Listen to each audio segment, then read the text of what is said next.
भंडारा जिल्ह्याच्या सीमावर्ती भागासह दऱ्याखोऱ्यांमध्ये मुसळधार पावसामुळे जिल्ह्यातून वाहणाऱ्या वैनगंगा नदी आणि पवनीजवळील गोसेखुर्द पाटबंधारे प्रकल्पाच्या पाणी पातळीमध्ये मोठ्या प्रमाणात वाढ झाली आहे। परिणामी पाणी पातळी नियंत्रित करण्यासाठी गोसेखुर्द धरणाचे 33 दरवाजे सुद्धा उघडण्यात आले आहेत। यात 23 दरवाजे 1 मीटरनं तर 10 दरवाजे अर्धा मीटरनं उघडण्यात आले आहेत आणि त्यामुळे धरणाच्या पलीकडे असलेल्या वैनगंगा नदीच्या पाणी पातळीमध्ये सुद्धा वाढ झाली आहे। शनिवारी गोसेखुर्द धरणाची पाणी पातळी सातत्यानं वाढ होत असून नदी काठावरील गावांना सुद्धा सतर्कतेचा इशारा देण्यात आला आहे। आणि या संदर्भात अधिकची माहिती देत आहेत आमचे प्रतिनिधी अक्षय खोबरागडे सध्या आपल्यासोबत आहेत। अक्षय, आपण पाहतोय मुसळधार पाऊस सध्या भंडाऱ्यामध्ये सुरू आहे, त्याचा फटका आता नागरिकांना सुद्धा बसण्याची शक्यता दिसते।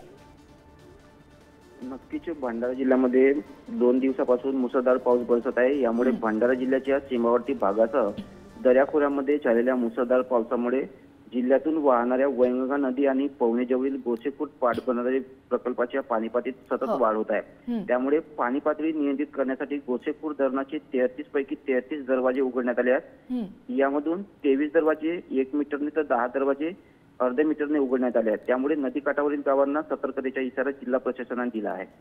हो, नक्कीच अक्षय, त्यामुळे नागरिकांनी सतर्क राहण्याच्या सूचना देण्यात आल्याचं पाहायला मिळत आहे। धन्यवाद दिलेल्या या माहितीसाठी।